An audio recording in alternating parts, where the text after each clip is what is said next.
Welcome to the Give Back Lab. I'm your host, Daniela DeGrandi. You've entered a space where bold voices, real stories, and unfiltered conversations come to life. Here in the lab, we're breaking bias, shifting thinking, and exploring the power of giving back through truth, vulnerability, and diverse perspectives. We celebrate diversity of thought and everything beautiful that makes us human. This isn't just talk, it's real, it's raw, and it's exactly the kind of space we need. We're unlearning, relearning, and evolving together. Let's dive in. Hello, everyone. Thank you for joining us today at the Give Back Lab. Today, we are honored to be joined by Angela Sanchez. Welcome. Angela is a very powerful woman advocate. She is a woman in construction, an immigrant who has a powerful and wonderful journey to share with us. So welcome, Angela, to today's podcast. Hi, Daniela. Thank you so much for having me over. This is a pleasure. Yes, it's my honor. So we've had some conversations and they're very exciting. And so I'm very excited to share with the audience today, especially with the status of the United States today and immigration and everything that's in politics. I'd really love to get a perspective from somebody who's been through it and just dive right in. So why don't you tell us about yourself and your journey and what it's been like?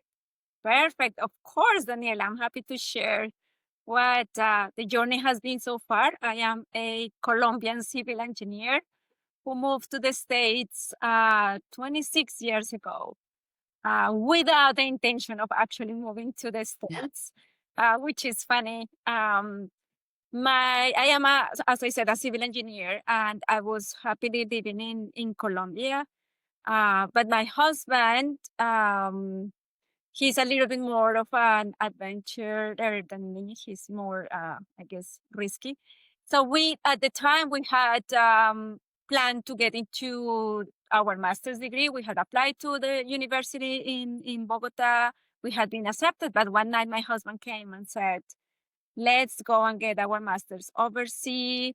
Probably we will have better opportunities when we are back, probably for job opportunities or to start a business, because that was the idea.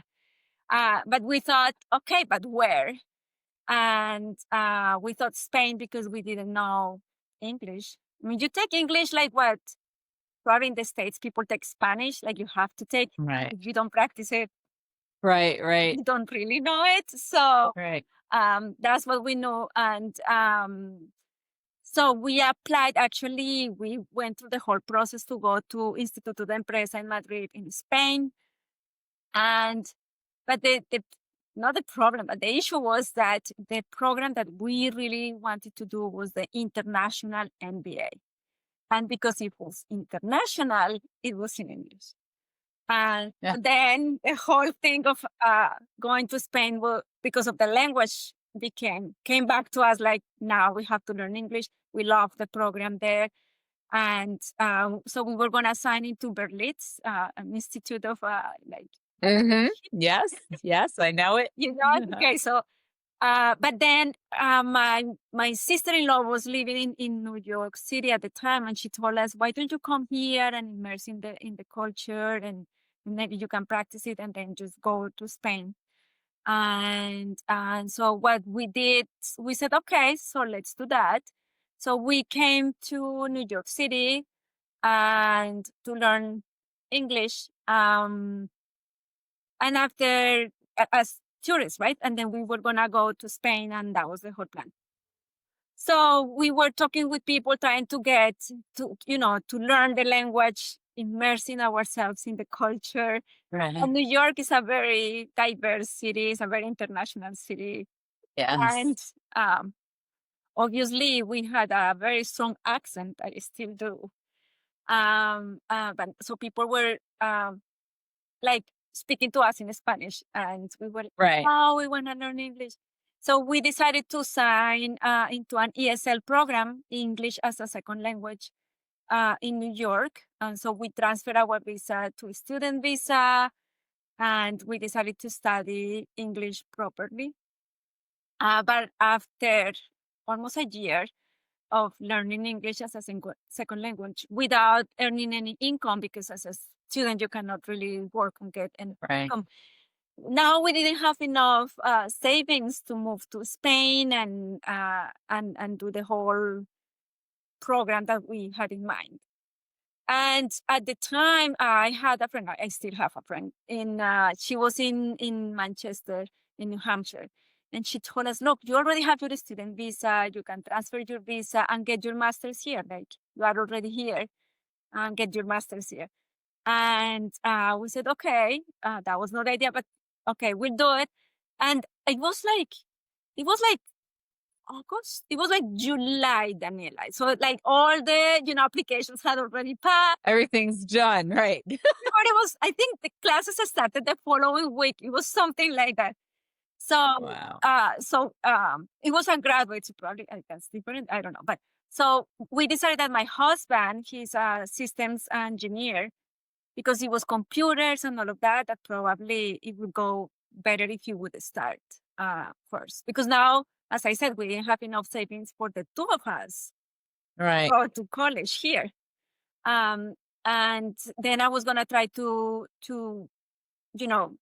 do something to survive. And he applied and he got accepted. And like we put our two luggages together on a Thursday and traveled to Manchester, New Hampshire. And he started Wow. on Monday. Wow. That's incredible. Yeah. So that's how things have always been like that for us here. And then so he was with a student visa. I was with a spouse of a student. Right. And I was like, I need to get a job. I am a civil engineer. I wasn't sure if I could get a job as a civil engineer here. So I decided to give it a go. However, I didn't know any technical words in English. So to put a resume together was it was an adventure. Yeah. There was not Google at the time. One day. Right. There's no Google. There's no ChatGPT. So I was with an English Spanish dictionary, Uh-huh. Uh-huh. putting a resume together with no technical words in it, because Right. I have had obviously some experience in Colombia working in the field. Right. Know how to say like catch basing everybody like now I can say it, but I didn't know, like I was like, this is structure that connects together. And just trying to figure out these words in English. So I wish I had kept that first resume, because I would have loved to see it now. But I can't Yeah. put it together, put something together. So I would go with him actually um to the school.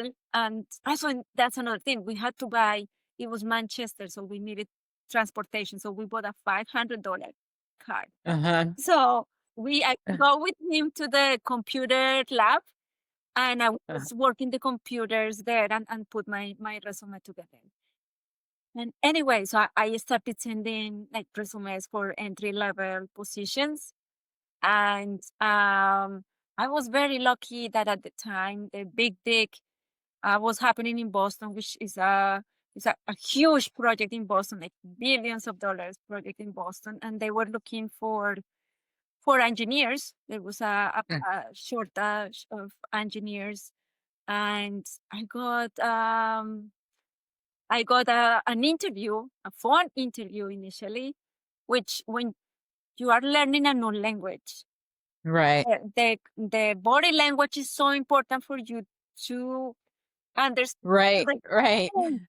and I was like, oh, over the phone is very difficult. Um, because my English was, I mean, I could carry a very simple conversation or a product conversation, but I needed the body language. Right. Sure about technical words. I was worried, what the interview was gonna, how it was gonna happen, what words I was not gonna understand. It was very stressful. But anyway, miraculously, I got through the interview, and then I got invited to go to the office. And I remember in that interview, I was I was gonna say obviously because most of the people in the construction industry are men.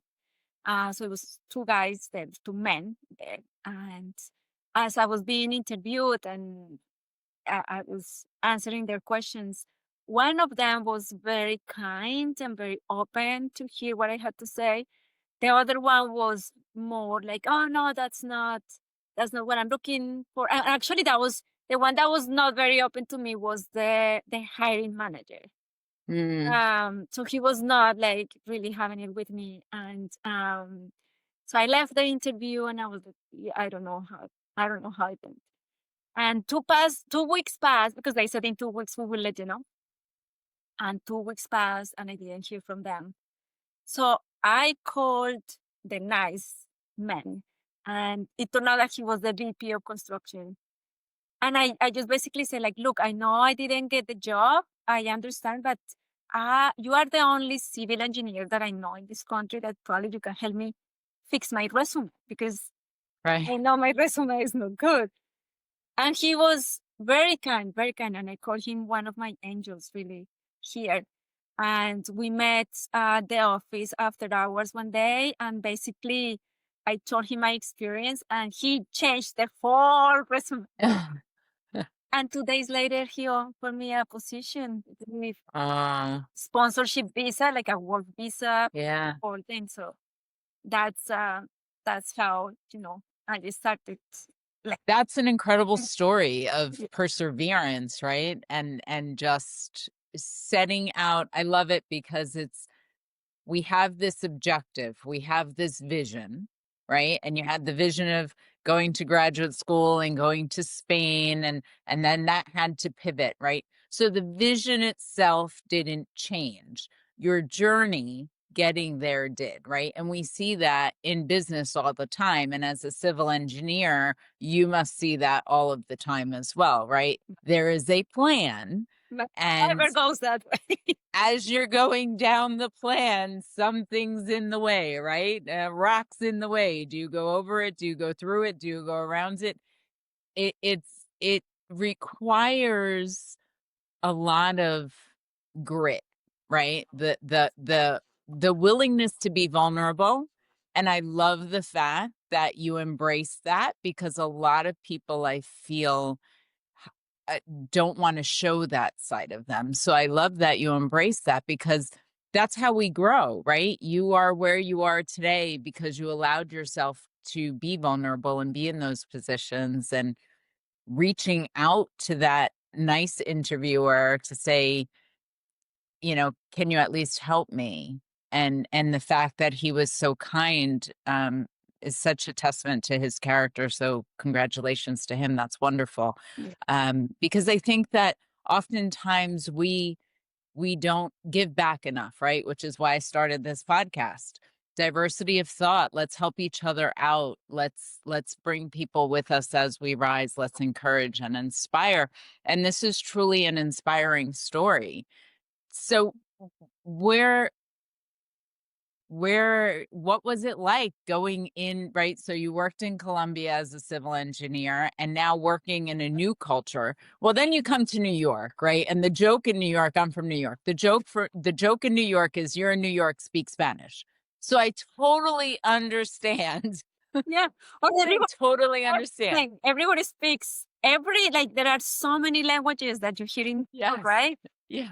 And every dialect of Spanish, True. because they're all very different. True. That's true. Right. So going from New York to New Hampshire Yeah, that's another thing. is also a cultural shock, right? Going from the city to the woods, essentially. Yeah.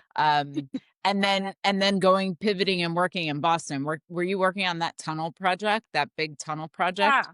So they hired me. So he was very smart because he hired me initially as an estimator. And an estimator, you are in the office reading the blueprints. So Right. that was perfect because I was not in the field. I was learning vocabulary. And Right. I remember in my interview, one of the discussions, the conversation between them was, well, but she doesn't have a lot of experience in America with and the language, and the VP was like, yeah, but she's gonna be like, but numbers are numbers everywhere, and it doesn't matter. So when they hired me as an estimator, it was great because an estimator basically gets quantities out of the Right. so I was just working with numbers, and at the same time I was learning all the technical vocabulary because it is Right. prints. So yeah, so I was for the first year, I was in the estimating department, getting quantities for to bid projects. And then after a year, I graduated from the estimating department. They sent me to the job site, and yes, so then I worked in the big dig.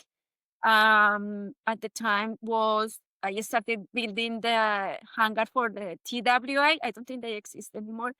TWA hangars, and then I was part of the building the walkway on Terminal C at Logan Yeah. Airport. So it was a good, nice transition, and I think they helped me. The company helped me a lot to make it better. Yeah, I remember that time in Boston. I was working for Deloitte and Touche at the time as a management consultant, and I was working at a project out of the Boston office. So I was flying from New York LaGuardia to Logan every week, back and forth on the little commuter flights, Yeah, um, the little propeller planes. But I remember the chaos of the big dig in the city. yeah, yeah. So that's exciting that you got to be part of that and immersed in that. Okay, so now your husband's in college and he's doing his thing, and you're working in construction, and you found your way into this. Yes. Where do you go from here? Did you go back to school? How did you where have you gone since? Yeah, it's been also a journey. Just to go back, remember I told you we had bought a $500 car, so Yes. barely working. And I had to, we were living in Manchester, New Hampshire, and my job was in Boston. So now I had to commute every day to Boston. And he was extremely worried that I was just going to break down in the middle of 93. Right. And so we decided to move to closer to Boston, and then he would organize his schedule to go there maybe twice or three times a week, and so it was the whole adjustment, and Right. got a new job, and he was studying. Now from there, as I said, after a year, I got my promotion and I was sent to the field. He finished his master's, and it was a year or 2 years now, I don't remember. But I had, basically I had to pay for his master's cash in a way because we were students. He was a student at the time. I had the work visa. But as a student, as an international student, you don't have like student loans or anything like that. So he was Right. working and paying for his masters. I should remind him of that, Nora. Yeah. I'm just kidding. Uh, um, so then I worked for this company for 2 years, and then the company started closing. They decided to downsize. So then I applied for a job in another company. So they accepted me, and we did the work visa, because when you have a work visa, you are literally tied to that Right. company and basically to that position as well. So it's not that I can get promoted. I mean, if you get promoted, you would have to basically to reapply, because the idea is always like not to get American like jobs from American people. Right. Right. So the process, you basically have to advertise the position, and the company has to accept all these resumes and make sure that I was still the best candidate for the position, and I was not taking the position, the job from any American citizen. So you kind of get tied to that position. So then when I applied for a new job, they had to do the whole process again. And but I was in project management on the site. Right. And I worked there for years. for this other company. This company was more on, so there were non-unions in construction. There are union and non-union companies. Mm-hmm. This company was not non-union, so it's more difficult to work in the city. So I was doing like a widening of highways for 95, building bridges, Right. and still heavy construction, but more on the suburbs than in the. Right. And my husband finished his master's in computer science, and he got I think it's called the POT. I mean the temporary work for students. Uh-huh. Then the Uh-huh. company hired him, provided him with a work visa, so he got his work visa and himself. So separately, we were very lucky because that is a lottery in a way. There is not Uh, there are not a lot of work visas. right. Like it's not like everybody that applies gets the work visa. Like there is a limited number of work visas. Okay. And you have to apply for them, and we were both very lucky that we got them. And so I ended up getting my MBA from Babson College years later, like Okay. 8 years later, because we needed to feel more established. Right. Right. Right, like now he got his master's, he got his job, but then I was already in my 30s, and then we were thinking kids. So my MBA got a little bit postponed because we Right. prioritized kids, which was another story because Yeah. that was not easy either. That was not. No, they're never easy, but they're all a blessing. Yes, no, but I mean the process of getting pregnant, it was Oh, not easy at all. It took us 6 years. We ended up going through IVF and uh, fertility in order to get to that. So that's why my MBA got a little bit postponed, but I right. I got it at the end. But you've been blessed. Yes, with 3 girls. 3 girls. Ooh, really, God bless you. Oh, 3 girls, and you achieved what you set out to achieve. So congratulations. I love it. I love that. And now you're a strong woman advocate. So tell us about what you're doing in that space, because I love the fact that you are advocating for women and just advocating in general, right? A lot of people don't do that. They don't. They want to, especially when they've been in a vulnerable place. I feel like they want to be flying under the radar, and not calling too much attention to themselves because they don't want to have to be in a vulnerable place ever again, right? I think as a matter of protection more than anything is what I see. What do you think about that? And what kind of things are you doing in that space? yeah. So it didn't come to me after like a few years later, because I kind of knew. I mean, I was the only female engineer wherever I went. Even in the estimating department, I was the only one at the time, and in the job site. Besides the office manager in the trailer, that in general is a woman, I was the only female engineer. And I love working with the guys. It was a very good experience. I've never had a negative experience. It doesn't mean that does not happen.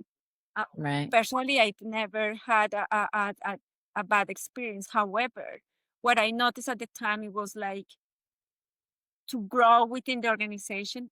That was I don't call it a glass ceiling. It was like a concrete ceiling.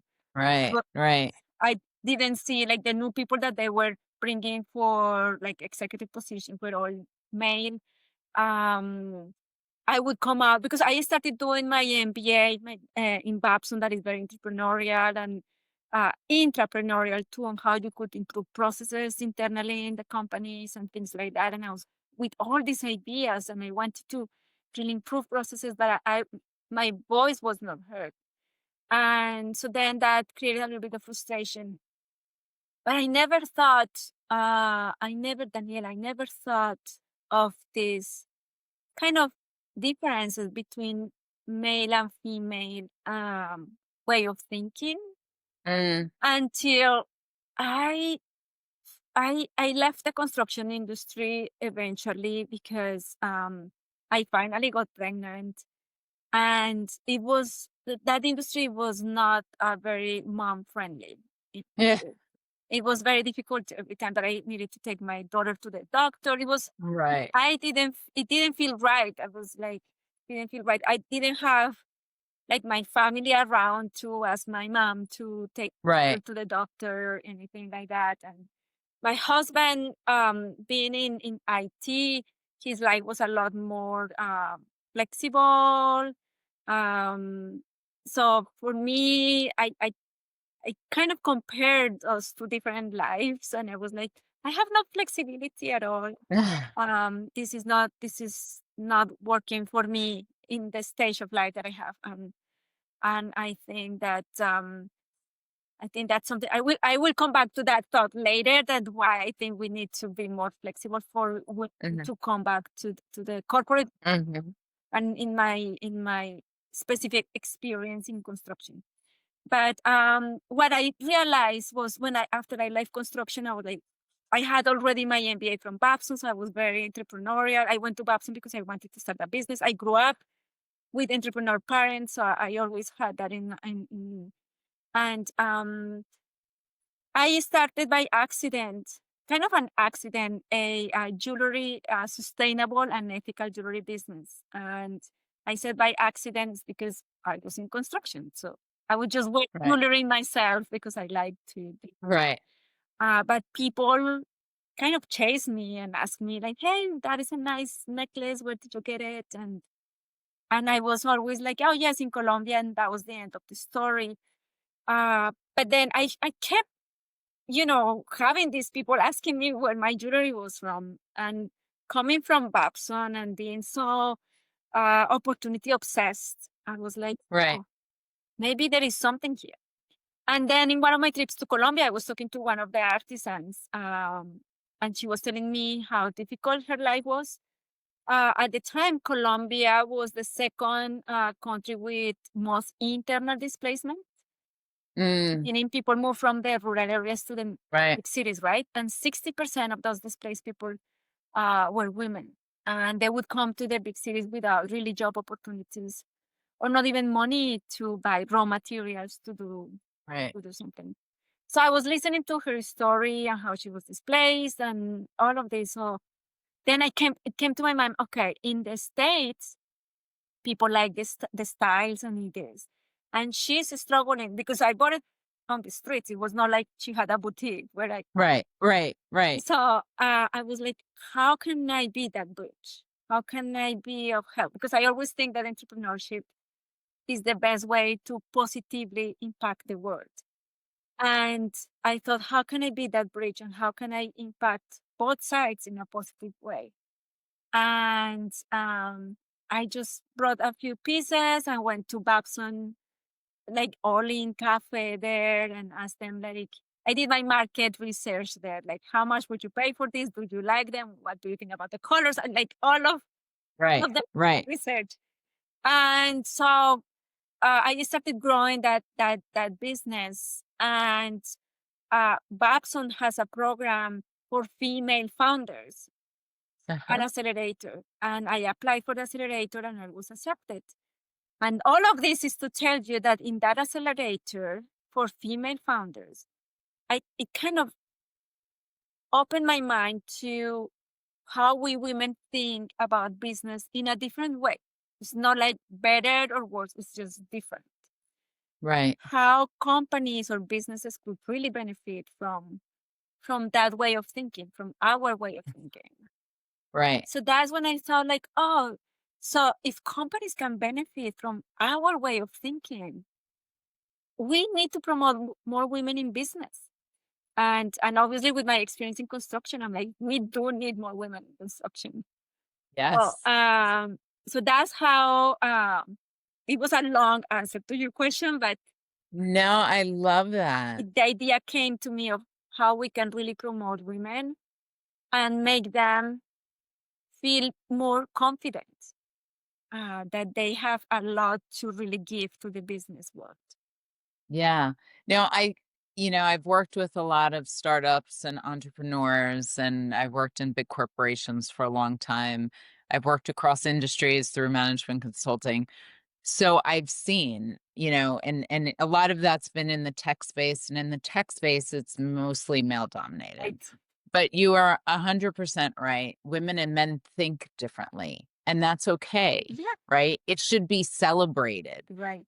As a leader, I have always wanted to have diversity of thought in my teams, right? I don't want to walk into a team and just be a dictator. I want to hear what they have to say, because all of that together is knowledge, right? That's knowledge and information that can then lead us to the right path. Not that I can't come up with a path on my own and we'll eventually get there. Yeah. But if there's a more efficient way, a more collaborative way to get there, you can't know everything as a leader, right? Which is why you have many people under you that are leading their segments and their spaces. And they are the experts in those areas. And if we don't embrace that and listen to what they have to say, but coming from largely tech space, which is a lot like construction, less so now, but mostly male dominated. Right. And the finance space actually is also male dominated. Yes. Those spaces, they're starting to shift, but being a woman in the room, we get told, don't be so aggressive when we're confident. Confidence is a red flag. We're arrogant, we're cocky, all of those things. And to me, it's all, it's because they're uncomfortable, because the male brain doesn't think like the female brain. So it takes them a while to really understand and come to the same, to come onto the same plane, right? Everybody meet together. Mm-hmm. So I understand exactly what you're saying. And I'm just trying to imagine how learning a second language, learning the technical vocabulary, learning a new culture, because the culture is different from what you grew up in, right? All of that together, I'm just completely inspired by you and everything that you've achieved. It's certainly not been an easy path. Is it? What kind it hasn't been an easy path.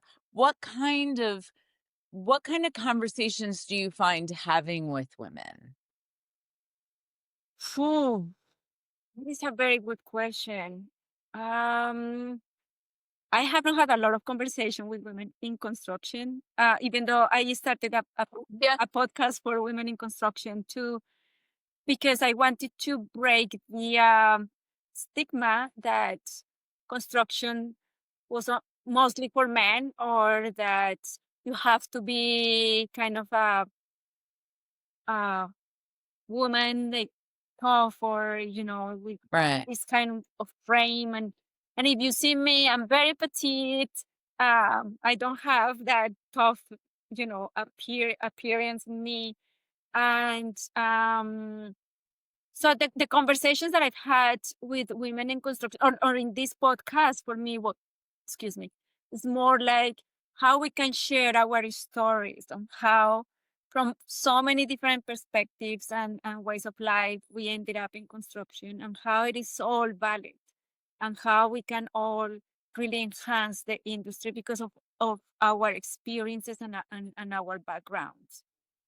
Right. Um, so that's my intention with the podcast, to kind of break stereotypes and invite more women to the Yes. industry, because I think the industry would totally benefit. And I'm so happy to see that the industry is open up a little bit about that. And as you said, in technology, there are not a lot of women in technology either, and women in construction technology. That's what I'm doing now. it's even less. Yes. But at least now you can see one or two, which is great. Those are Yes. news. So I'm definitely definitely think that technology is gonna kind of break also the stereotype that you have to be tough and muscular, because it's not like only like physical work, but it's like Right. technology and processes and like Right. this that women can definitely do. So that's my experience of talking with women in general and in construction mostly. Yeah. In general is especially going through that accelerator is like all of us, how we all think in a different way than men, but how we can support each other also. Right. Bec- Right. Statistics, I'm not sure about the numbers, but I think for a job position, right? When a woman reads a job description and you want to apply, if you don't feel that you have 100% of the requirements, you basically don't apply. Men, if they see that they can apply at 60% of the job description, they go ahead and apply. Right. So they increase the probabilities of being hired, right? Right. But women, we immediately say like, oh no, I don't qualify. And so we are closing the doors on ourselves all the time. So how we can change that mentality? Like, yes, you can go for it, even though you think that maybe you don't have all the requirements, but you can learn. And that's what I tell my younger colleagues or mentees. Like, you don't have to have 100% of the requirements, because then you are not growing, right? Right. You are the Right. same thing that you have already done, right? Right. Well, you need to have that space, and that's what you want, that growth, and Right. go for it. So Right. that's basically the experiences that I've been, or the conversations that I've been having with other women. No, that's a really great point, right? And so that brings me to if we talk about the job market and putting themselves out there, I, I want to get into how technology, AI has impacted your role as a civil engineer, and where you see that going. I'd really like to talk about that. And I also want to talk about the H-1B visa situation right now and get your thoughts on that as somebody who's been through it. I'd love to get your thoughts on that, because the intention originally, as you said, was, not to take jobs away from Americans. Right. And now there's new rules and regulations being put in place to strengthen that, I feel, is what they're trying to do. Yeah.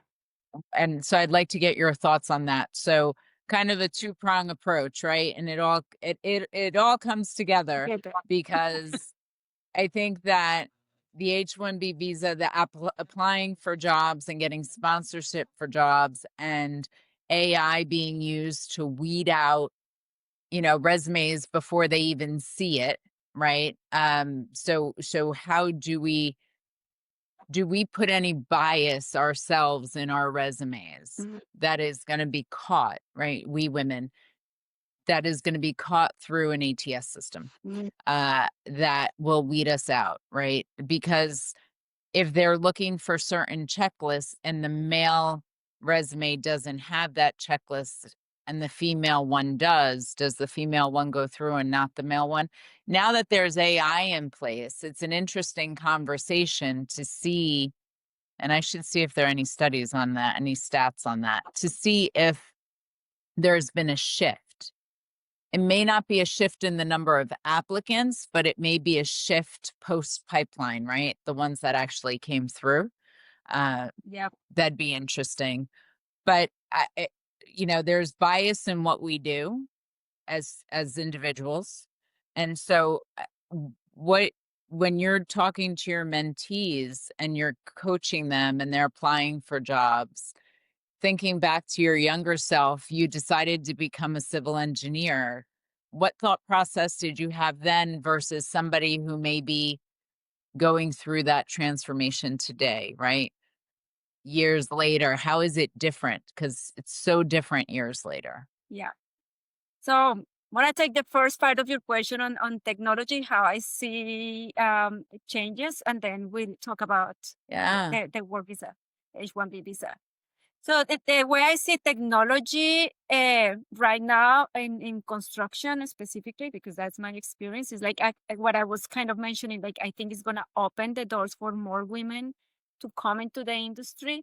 I think that technology, and I have my experience with my husband being in IT when my daughter was little, and the flexibility that he had. So I think it's gonna bring more flexibility for mothers in the industry, where you don't need to be necessarily in the job site if you don't want to, but you can work from home, or you can go in the office, go and bring your girl or your boy to the doctor, and then go back home and continue working.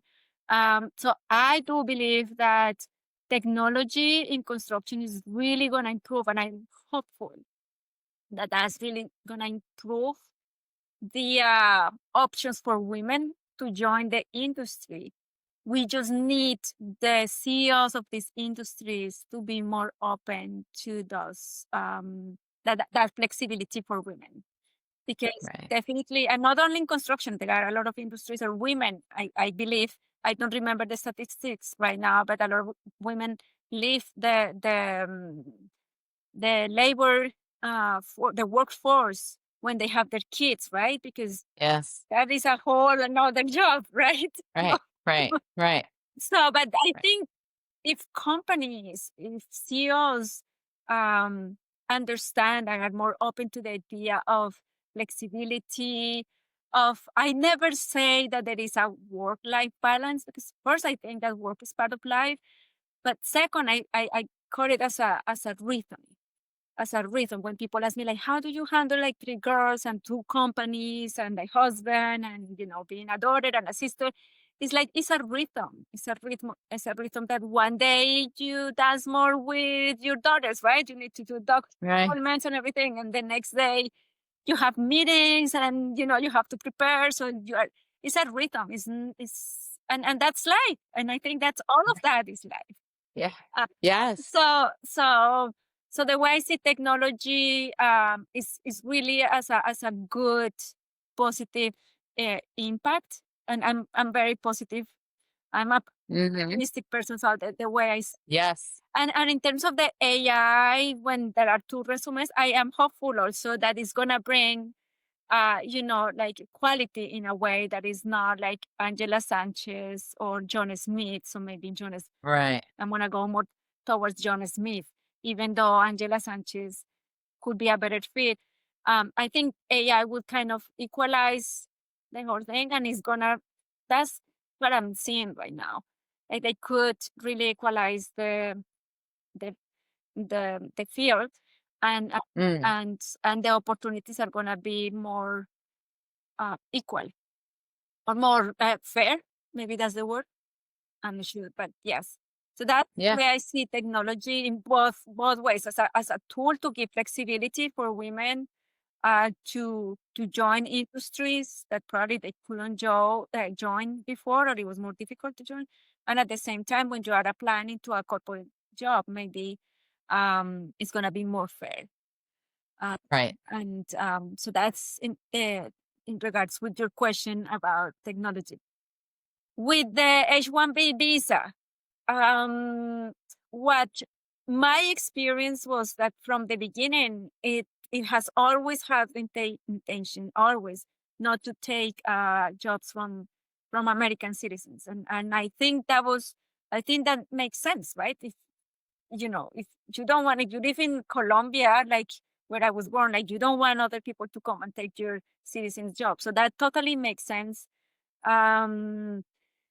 It's not like a new thing. It's always been. I applied for my work visa 20 years ago, 26, 2000, yes, 26 years ago. So it's always been there. It's not, and it's always been in general that they prioritize like higher education, highly educated individuals or candidates. So I'm gonna share a little bit of what happened to me. So I told you I got the work visa first, and my husband got it, I think 2 years after me because he got his master's. Right. And it was bad luck or just like bad timing because I applied in 2000 and oh no, that was for my green card. Yes, I applied for my green card and September 11 happened. Ugh. And so everything was sent to a backlog office. And because I think the terrorists had work visas or student visa, they had some kind of visa. So everything was, everything is stopped. And just to make the story very short, it took me, so it was 2000. I got my green card in 2009. So Wow. 9 years Wow. of being, when you get a work visa, you can renew it every 3 years. So I had to renew my work visa, obviously, to keep the legal status here.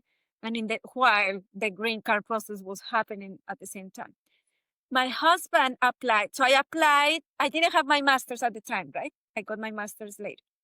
My husband got his master's. So when he got the work visa, he already had a master's degree in his education, right? Right. His company applied for the green card. So we were doing like two separate different cases in immigration. His visa came, like I ended up getting my green card through him. Wow. Because his process ran faster because they gave him priority because he had a master's degree. Right. Right. So all of this is to tell you that they have always also prioritized high educated people to Right. get these visas. It's not for everybody. It's Right. an easy thing to get. And on top of that is I don't remember the number right now. I think at the time was 65,000 visas per year. And so you had to apply. I remember it was, I think in April and in October, it was like 2 days and you had to do it like the 1st of October. Otherwise, like 200,000 applications were there. So it was, and if you didn't make it into that, we were very lucky that we made it in the first time that we applied. But people that didn't make it, they had to wait for the next open. For the next round. Yeah. Right. So it's never been like an easy thing that everybody gets it. At the same time, it's for people who have at least a bachelor's degree. It's not that I have an associate's degree and I can apply for the H-1 visa. You can't. Right. You need to be a professional. Right. And obviously being both engineers, I think that also helps us because engineering is also considered like a high level degree. Right. So so it's always been like that.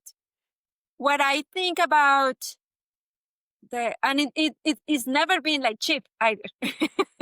It's never been cheap because you have to hire lawyers, right? Immigration lawyers, because there is a lot of documentation that you have to fill out. It's not like a one-page application. Right. It's a lot of documentation. Immigration comes back with more requirements. If they didn't like the job description, for instance, that the lawyers and the company wrote for the position, if immigration didn't like, they send that message back. So everything needed to be changed, and it's not an easy process. And as a immigrant, it's I mean, doing it everything legal, right? It is still very nerve-wracking because they always say that we always have the right to deny your application without justification. Like they don't have to tell you why. So when you get the work visa, I had to go to Colombia to get my passport stamped, the visa, my passport. So it is so stressful going to these embassies and just waiting and hoping that, you have done everything right, but still it is not guaranteed. Wow. So it's very stressful to go to these embassies and wait for them to stamp the visa. And it's like, okay, I have 2 more years or 3 more years. And then see what happens. Let's see what happens. And in my case, my case was sent to this backlog office. So they were taking years, 9 years Yeah. for them to process my case. So it's Wow. time like I need to keep the status, and it is very, it's very stressful. It's a very stressful process, and I don't know, and I am totally ignorant in if you don't have a bachelor's degree from another company, from another country, if you are still allowed to come here. I don't think that there is a visa that if you have an associate's degree or high school diploma that you have a visa to come here. I don't think there are. At Right. least the H-1B visa is only for professional people. For professionals, right? And now the extra fee that the administration is putting right now, what my understanding without being an expert on the topic is that they wanna kind of like filter, like deepen, filter the applicants that are coming here, and at the same time make sure that they are not taking jobs from citizens. I have not been in the tech industry, so I don't know. I cannot say. I find that difficult to manipulate the process. Right. But that another thing that is not true, that what I have heard is that these companies are hiring these international foreigner professionals to pay them less. That is Yeah. because in the application you have to pay wages in the same level as an American citizen. Right. So it's Right. not true that they pay me less when I came here and they gave me the work visa, because my salary had to be competitive or comparable with people with that same. Right. So and that is 26 years ago that was happening. So I don't think that they are making. I don't think immigration makes exceptions. Yeah. In any case, so that's another thing. So that the $100,000 that they are adding right now, I think it could limit companies like mining construction, that it was not a super huge general contractor that would hire me. You know, like probably companies like Google or Apple, or they probably could afford the $100,000. I think it's Right. other companies that are bringing civil engineers like me. I don't think that they are gonna pay Right. lot They to right. They can't sustain it. right. Right. That's a very good point. That's a good point. Yeah, because it's not only for tech jobs. It's not for Right. tech jobs. It's everybody. It's everybody. So that's a good point, that the smaller businesses that are more specialized are going to be hurt Right. because there may not be enough of that skill set here in the US. Right. Right. I don't Um, like civil. I don't know how many civil engineers. Right. But it's less about the bigger businesses that can pay this and more about the smaller businesses that are going to have Yeah. this affect them because they just can't pay it. And that's a really good point. Yeah. So I have one last thing before we close. Sure. One question. If you could do it all again, would you do it the same exact way? I think yes, definitely I would do it again. And I love that. I love my ignorance when I love it. because I love it. I do. yes, I thought like, oh well, as I said, I never thought in living in the United States. That was never my goal or my dream. That was never the intention. I came here just to learn English and live. Um, um, but I would totally do it, and I would do it being as ignorant as I was at the. Yeah. Because if you ask me right now, knowing like all the obstacles and all the things that we had to live, I would say like, if somebody would tell me like, oh, you are going to the States and you are gonna live this and do all of this stuff and go through all this stress with immigration. Right. Right. You know, probably would be like, no, I'm okay here in Colombia. Yeah. Would not do it. But I would totally do it, including the lack of knowledge or the ignorance that Yeah. I had at the Yeah. time. And I always said when people ask me like, "Oh, why are you here?" And I'm like, my answer is always like, "Life brought me here." Yeah. I love that. Yes. So that's I would talk. I love it. Yes. I love it. It's truly inspirational. Truly inspirational how you navigated every obstacle. And thank you for your time today and for being vulnerable in life to get to where you've gotten, and vulnerable again today with sharing with us your journey there. It really is very inspiring for young women and men in other countries that have a dream. And it's inspiring, I think, for young women and men to know that even if you're an American citizen, if you have a dream, you may have to pivot along the journey, but you can still make it work and you can still achieve it. And, paying for college as you go and all of these things, Mhm. all of this is completely achievable.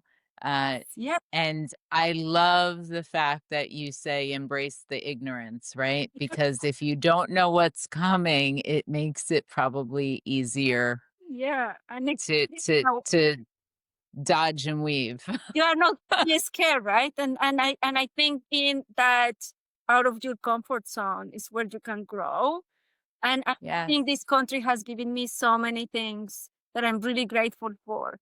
I'm a citizen now. So it took us 16 years to become citizens because the process is long, right. but it's doable. And I think just to talk to your audience, like, yes, you can, life is not always a straight line. You go up and down and to the side and to the other side. But just take it as a fun learning experience. Yes, I love that. Well, thank you for sharing your life with us today at the Give Back Lab. It's truly inspiring. Thank you to the audience for listening and tuning in today. Stay tuned for our next episode of the Give Back Lab. Have a great day, everyone. Thanks for joining us today in the Give Back Lab. If today's conversation moved you, challenged you, or made you just feel seen, share it forward. That's how change begins. Until next time, keep showing up, keep speaking truth, and giving back in your own way. The lab is always open.